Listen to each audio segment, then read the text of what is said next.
Hello friends, நீங்கள் பார்த்துட்ருக்கிறது க்ரீன்வே YouTube channel. உள்ளதே உள்ளபடி சொல்ல வந்தால் நான் உங்கள் ஸ்ரிதா. இப்போ நம்ம மேக் ஓவர் பண்ண போகிறோம். ஃபர்ஸ்ட் இவங்க ஸ்கின் ரொம்ப ட்ரை ஸ்கின். அதனால் நான் என்ன பண்ணுறேன்னா, நான் ஆலிவேரா ஜெல் எடுத்து ஃபேஸை நல்லா க்ளீனப் பண்ணுறேன். எப்போவுமே நீங்கள் மேக்கப் பண்ணுறீங்கன்னா அதுக்கு முன்னாடி ஃபேஸ் நல்லா க்ளீனாக இருக்கணும். மெயின் திங் என்னென்னா, நம்ம பிரைடில் நம்ம அட்டன் பண்ணும்போது ஃபர்ஸ்ட் அவங்க ஐப்ரோ எடுத்திருக்க மாட்டாங்க, ஃபேஸில் உள்ள ஃபேஷியல் ஹேர் ரிமூவ் பண்ணியிருக்க மாட்டாங்க. இது மாதிரி பல ப்ராப்ளம்ஸ் இருக்கும். அதையும் மீறி நம்ம மேக் ஓவர் எப்படி பண்ணணும், வித் ஹச்டி மேக்கப்போட எப்படி பண்ணுறது அப்படின்றது தான் இந்த வீடியோவில் நீங்கள் பார்க்க போகிறீங்க. ஸோ நிறைய மேக்கப் ஆர்டிஸ்ட்டுக்கு இந்த வீடியோ யூஸ்ஃபுல்லாக இருக்கும். ஃபர்ஸ்ட் நீங்கள் க்ளீன் பண்ணும்போது லிப்ஸும் சேர்த்து நீங்கள் நல்லா மாய்ஸ்சர் பண்ணிக்கணும். அதுக்கு லிப் பாமும் அப்ளை பண்ணியாச்சு. எந்த ஐஷேடோ போடணும் அப்படின்னாலுமே பேஸ் ரொம்ப முக்கியம். ஸோ அதுக்கு ஒரு நல்ல ஃபவுண்டேஷன் அவங்களுக்கு ஸ்கின்னோட லைட்டாக ஷேட் எடுத்து நான் போட்டிருக்கேன். அதை ஃபர்ஸ்ட் நல்லா பிளெண்ட் பண்ணி விட்டுட்டு அதுக்கப்புறம் பவுடர் வச்சு நல்லா செட் பண்ணிடணும். இந்த வச்சுட்டு தான் நான் அடுத்த வேலை பார்ப்பேன். ஃபஸ்ட்டு ஐஷேடோ கம்ப்ளீட் பண்ணிட்டாலே எனக்கு 50% ஒர்க் முடிஞ்சிடும். நான் அதில் உங்களுக்கு நல்ல ஒரு டேப் போட்டு கவர் பண்ணிக்கிறேன். அப்போ கீழே ஷிம்மர் விழாமல் இருக்கிறதுக்கு ஹெல்ப் பண்ணும். இப்போ பேஸ் நல்ல ஒரு ஃபவுண்டேஷன், பிக்மெண்ட் அதிகமாக இருக்கிற ஃபவுண்டேஷன் கூட நீங்கள் எடுத்து அந்த ஐலிட்ஸில் போட்டு நல்லா பிளெண்ட் பண்ணிக்கணும் ஃபர்ஸ்ட். அதுக்கப்புறம் பவுடர் வச்சு செட் பண்ணியாச்சு. இப்போ நான் க்ரைலான்லேருந்து ஒரு பிளாக் கலர், அவங்களோட லிட்டு பார்த்திங்கன்னா ரொம்ப சின்ன கண்ணாக இருக்குது. ஸோ அதனால ஃபஸ்ட் பிளாக் போட்டு அது மேலே நம்ம கோல்டு போடலாம் அப்படின்னு நான் பிளான் பண்ணியிருந்தேன். அதுக்கேற்ற மாதிரி ஃபர்ஸ்ட் நான் பிளாக் போட்டதுக்கப்புறம் ட்ரான்சிஷன் ஏரியாவில் ஒரு லைட்டர் கலர் ஹுடா பியூட்டிலேருந்து எடுத்து அதுக்கப்புறம் நான் ட்ரான்சிஷன் கலர் போடும்போது நல்ல ஒரு டிஃபைனிங்காக தெரியும். ஒவ்வொரு ஐஷேடோவுக்கு ஏற்ற மாதிரி நம்ம டெக்னிக்ஸ் டிஃபர் ஆகும். ஓகேவா? இப்போ ட்ரான்சிஷன் இப்போ நான் போடும்போது அவங்களுக்கு நேரில் ஃபோட்டோவில் பார்க்குறத விட வீடியோவில் பார்க்குறத விட நேரில் இன்னுமே எலிகண்ட்டாக இருக்கும். என்னோடய கேமரா நார்மலான கேமராவில் அந்தளவுக்கு கவர் பண்ணாது.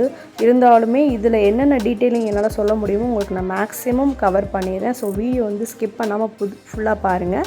வீடியோ புதுசாக பார்க்குறீங்க, நிறைய மேக்கப் ஐடியாஸ் வேணும் அப்படின்னா நீங்கள் மறக்காமல் நம்ம சேனலை சப்ஸ்கிரைப் பண்ணிக்கோங்க.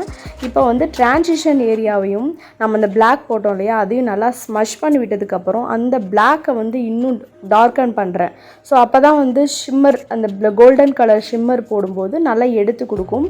கோல்டாகவும் தெரியாது, பிளாக்காகவும் தெரியாது, ஒரு நல்ல லைட் க்ரீன் ஆகிடுது. இப்போ மெயினான திங் என்னென்னா, ஷிம்மர் நம்ம எடுக்கும்போது லைட்டாக ப்ரெஷ் எடுத்து லைட்டாக தான் எடுக்கணும். ரொம்ப ப்ரெஸ் பண்ணி எடுத்து அப்படியே நம்ம ஐலிட்டில் வைக்கும்போது என்ன ஆகும்னா அப்படியே அது உதிர்ந்து தான் விழும். அந்த இடத்துல கரெக்டாக ப்ளேஸ் ஆகாது. ஸோ கொஞ்சம் கொஞ்சமாக எடுத்து அப்ளை பண்ணுறது ரொம்ப இம்பார்ட்டன்ட். ஐஷேடோ பொறுத்தளவும் பொறுமை ரொம்ப முக்கியம். எமர்ஜென்சியில் இது பண்ண முடியாது. இன்னொன்று நான் இப்போ டார்க்கர் கலர் நான் கொடுத்துருக்கேன். இதில் இருக்கிறதுல டார்க் ப்ரௌன் கலர் எடுத்து நான் ஐலிட்டோட எண்டில் கொடுக்குறேன். ஸோ ஃபைனலாக நான் ஃபாரெவர்லேருந்து ஜெல் லைனர் இருக்கு இல்லையா, அதை ஐப்ரோவில் நான் எடுத்து பண்ணுறேன். இது ரொம்ப லைட்டாக நீங்கள் பண்ணால் போதும். ஃபாரெவர்லேருந்து சிம்பிளாக முடிச்சிட்டேன். அடுத்து மேக்லேருந்து NC35யும் க்ரைலானில் இருக்கிற டார்க் ஷேடும் எடுத்து நான் பிளெண்ட் பண்ணி வச்சுட்டேன். அதுக்கு முன்னாடி மேக்லேருந்து ஸ்ட்ரோப் க்ரீம் எடுத்திருக்கேன். ஸ்ட்ரோப் க்ரீம் எதுக்காக யூஸ் பண்ணுறோம் அப்படின்னு பார்த்தீங்கன்னா, ஒரு சிலவங்க எனக்கு ஃபேஸ் ஃபுல்லாக நல்லா கிளிட்டரியாக அழகாக தெரியணும், ஒரு மாதிரி ஷேடோ அடிக்கணும் அப்படின்னு சொல்லுவாங்க. ஸோ அது மாதிரி கேட்குறவங்களுக்கு நீங்கள் கண்டிப்பாக செய்யலாம். அதே போல் ஃபேஸில் அந்த ஃபவுண்டேஷனோட இந்த ஸ்ட்ரோப் க்ரீம் மிக்ஸ் ஆகும்போது அந்த ஸ்கின் பார்க்கவே நேச்சுரலாக க்ளோவாக இருக்கிற மாதிரி தெரியும். அதனால் அந்த ஸ்ட்ரோப் க்ரீம் போட்டதுக்கப்புறம் இந்த ஃபவுண்டேஷனை ஈவனாக எல்லா இடத்துலையுமே போடுறோம். ஈவனாக போடுறோம் அப்படின்றது எப்படின்னா, நீங்கள் ஃபேஸ் ஃபுல்லாக போட்டுட்டு பிளெண்ட் பண்ணுறது கிடையாது. இப்போ எனக்கு இவங்களுக்கு ட்ரை ஸ்கின்ன்றனால கொஞ்சம் நான் அந்த ஃபவுண்டேஷனோட மிக்ஸ் பண்ணுற அந்த மில்க் கொஞ்சம் அதிகமாக சேர்த்துருக்கேன். இதுவே உங்களுக்கு ஃபவுண்டேஷன் ரொம்ப திக்கராக இருக்குன்றப்போ நீங்கள் ஒன் சைடு ஃபேஸில் நீங்கள் அப்ளை பண்ணிவிட்டு ஃபர்ஸ்ட் நீங்கள் பிளெண்ட் பண்ணி விட்டுக்கணும்.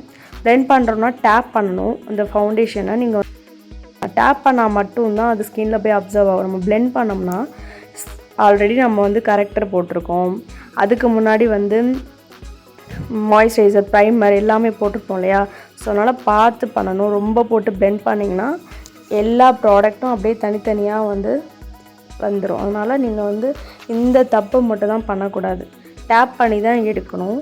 இப்போ ஹைலைட்டருக்கு NC35 இனஃப் தான் இவங்களுக்கு. ஏன்னா இவங்களோட ஷேடுக்கு அந்த NC35ன்றது ஒரு ஹைலைட்டராக யூஸ் பண்ணலாம். ஸோ அதை தான் நான் வந்து ஹைலைட்டராக யூஸ் பண்ணியிருக்கேன்.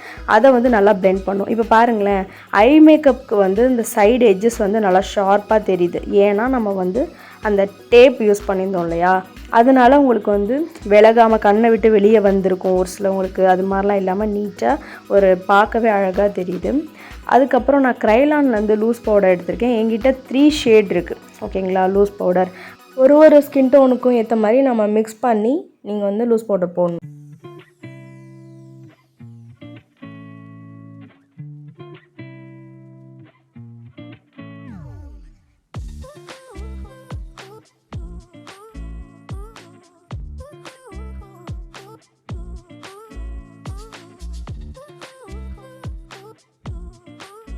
இப்போ வந்து நான் ப்ரான்சர் எடுத்திருக்கேன் ரெவல்யூஷன்லேருந்து.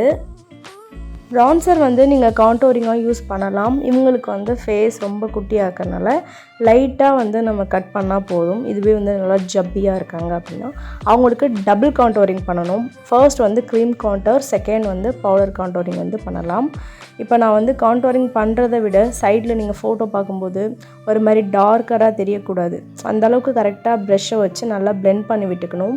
இந்த ஒரு தப்பு மட்டும் பண்ணிட்டீங்க அப்படின்னா நீங்கள் வரைஞ்சி விட்ட மாதிரி இருக்கும் ஃபேஸு. ஸோ வந்து பிளெண்டிங் ரொம்ப இம்பார்ட்டன்ட். லேசஸ் வந்து சைடில் நான் கொஞ்சமாக கட் பண்ணி விட்டுட்டு பேக்லேருந்து லேசஸ் க்ளூ வச்சு லைட்டாக அதை வந்து ஒரு சைட் காய விட்டுறேன். இப்போ நம்ம வந்து அப்பர் லேசஸில் வந்து கண்டிப்பாக மஸ்காரா போட்டுட்டு தான் ஃபால்ஸ் லேசஸை வந்து வைக்கணும். ஏன்னா அதில் வந்து பவுடரியாக இருக்கும், தனியாக தெரியும். ஸோ அது மாதிரி இருக்கும்போது கண்டிப்பாக ஃபால்ஸ் லேசஸ் வந்து கலந்து வந்துடும். அது மாதிரி இல்லாமல் பண்ணுங்கள். 1 மினிட் வெயிட் பண்ணிவிட்டு அதுக்கப்புறமா ஃபிக்ஸ் பண்ணிங்க அப்படின்னா க்ளூ வந்து நல்லா டைட் பண்ணி பிடிச்சிக்கும். இதுக்கப்புறம் என்ன ஸ்டேஜ் அப்படின்னு பார்த்தீங்கன்னா, மேபிலின் வந்து லிக்விட் லிப்ஸ்டிக் போடுற டைம் வந்துருச்சு. இது வந்து ஒரு நல்ல மேட்டுங்க, எனக்கு ரொம்ப பர்சனலாக பிடிச்சிருக்கு. ஒரு அஃபோர்டபுளான லிப்ஸ்டிக் வேணும் அப்படின்னா நீங்கள் பிரைடு கூட நம்பி யூஸ் பண்ணலாம் அப்படின்னா இது யூஸ் பண்ணலான்னு தான் நான் சொல்லுவேன். ரொம்பவே நல்ல பிக்மெண்ட்டை வந்து நல்லா நம்மளுக்கு வந்து எந்த அளவுக்கு வாட்டர் ப்ரூஃபாக வேணும் அப்படின்னா நீங்கள் கண்டிப்பாக இதை நீங்கள் யூஸ் பண்ணலாம். இப்போ வந்து ஓவர் டூ பண்ணிக்கிட்டேன். நடுவில் வந்து ஃபேஸஸ் லிப்ஸ்டிக் வந்து ரெட் கலர் எடுத்து அதையும் நான் போட்டுட்டு ரெண்டையும் நல்லா ஸ்மஷ் பண்ணி விடணும். போட்டுட்டு அப்படியே விடக்கூடாது. இப்போ பார்த்தீங்கன்னா உங்களுக்கு லிப்ஸ் ரொம்ப குட்டியாக இருந்தனால ஓவர் டூ லைட்டாக பண்ணியிருக்கேன். இது வந்து நம்ம எக்ஸ்ட்ரா பண்ணிட்டோம்னா கொஞ்சம் ஒரு மாதிரி ஆக்வர்டாக தெரியும். ஸோ பார்த்து பண்ணுங்கள். அப்பர் வாட்டர் லைனில் வந்து நான் ஃபேஸஸ்லேருந்து காஜல் எடுத்து அதையும் நான் ஃபில் பண்ணிக்கிறேன். இந்த ஸ்டெப் வந்து நம்மளுக்கு ரொம்ப முக்கியம். ஏன்னா நம்ம வந்து விங்ஸ் வரைஞ்சிருக்கோம் இல்லையா, அதையும் கீழே இருக்கிற லோவர் வாட்டர் லைனையும் வந்து ஜாயின் பண்ணி விடணும். அப்போ தான் வந்து விங்ஸ் ரொம்ப அழகாக தெரியும். ஃபேஸஸ்லேருந்து நான் காஜல் எடுத்து காஜல் வந்து கொஞ்சம் நல்லா போல்டாகவே போடுறேன். இது வந்து ஒரு நல்ல மேட் ஃபினிஷ்டில் இருக்கிற முகூர்த்தம் லுக்குன்றனால நான் வந்து நல்லா காஜல் வந்து போல்டாக போட்டுட்டு நான் ஒரு நல்ல சின்ன ப்ரஷ் எடுத்து அதை வச்சு நல்லா பிளெண்ட் பண்ணுறேன். ஐஷேடோ மேலே ஒரு கோல்டன் கலர் கொடுத்துருந்தோம் இல்லையா, அதை வச்சு நல்லா அந்த இடத்துல அந்த பிளாக் கலர் ஸ்மச் பண்ணி விட்டோம்ல, அதுக்கு மேலே இதை வந்து நம்ம ட்ரா பண்ணும்போது சின்ன கண்ணாக இருக்கிறவங்க கண்ணு வந்து ரொம்ப அழகாக சூப்பராகவே தெரியும்.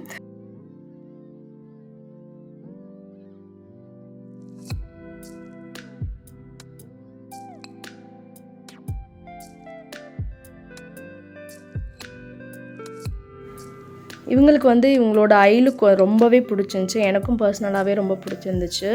ஃபைனலாக வந்து நான் மேபிலின்லேருந்து ஹைலைட்டர் எடுத்திருக்கேன். ஸோ ஹைலைட்டர் வந்து நம்ம அவ்வளோவா போடணும்னு அவசியம் இல்லை. ஏன்னா நம்ம வந்து ஸ்டோப் க்ரீம் யூஸ் பண்ணியிருக்கோம் இல்லையா. ஸோ ஒரு சில விஷயங்கள் நம்ம இன்க்ளூட் பண்ணுறோம் அப்படின்னா அதுக்கேற்ற மாதிரி ஃபைனல் ஸ்டெப்ஸ் வந்து நம்ம மாற்றி தான் ஆகணும்.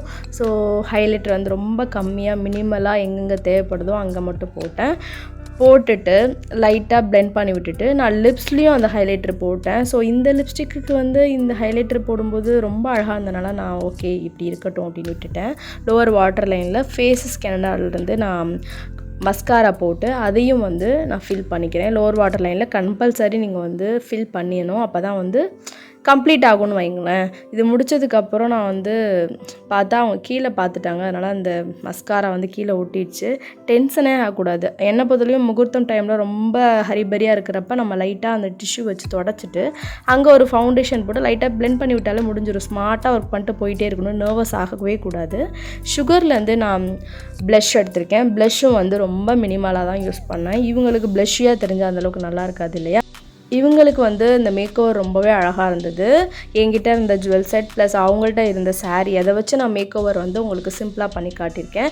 இது வந்து மோர் தென் 8 hours வரைக்கும் இந்த மேக்கப் நிற்கும், இந்த ஸ்டெப்ஸ்லாம் கரெக்டாக ஃபாலோ பண்ணிங்கன்னா. ஏன்னா முகூர்த்தம் டைமில் ஹரிபரியாக இருக்கும். இது மாதிரி சின்ன சின்ன டிப்ஸ்லாம் நீங்கள் இருந்து இந்த டிப்ஸ்லாம் தெரிஞ்சு மேக் ஓவர் பண்ணிங்கன்னா ஃபாஸ்ட்டாக வேலை முடிஞ்சிடும். இந்த மேக்கப் வந்து உங்களுக்கு பிடிச்சிருக்கு அப்படின்னா மறக்காமல் என்னோட நம்பருக்கு நீங்கள் கால் பண்ணலாம். உங்களோட ஸ்பெஷல் இவெண்ட் இல்லைன்னா ஃப்ரெண்டு ரிலேட்டிவ்ஸ் யாராவது மேக்கப் வேணும்னு தேடிட்டு இருக்காங்க அப்படின்னா இந்த நம்பருக்கு நீங்கள் கால் பண்ணுங்கள். இந்த பேக்கேஜில் மெயினாக என்ன விஷயம்னா ஜுவல்லரியிலேருந்து ஃப்ளார் வரைக்கும் எல்லாமே நான் கொண்டு வந்துடுவேன். நீங்கள் எதுக்குமே அலைய தேவை கிடையாது. ஸோ வந்து என்னோடய பேக்கேஜில் மோஸ்ட்லி ஜுவல்லரி எல்லாமே நான் அரேஞ்ச் பண்ணிடுவேன். ஓகேவா? உங்களுக்கு வேணும்னா மறக்காமல் என்னோட நம்பருக்கு கால் பண்ணுங்கள். மறக்காமல் என்னோடய சேனலையும் சப்ஸ்கிரைப் பண்ணிடுங்க. தேங்க்யூ.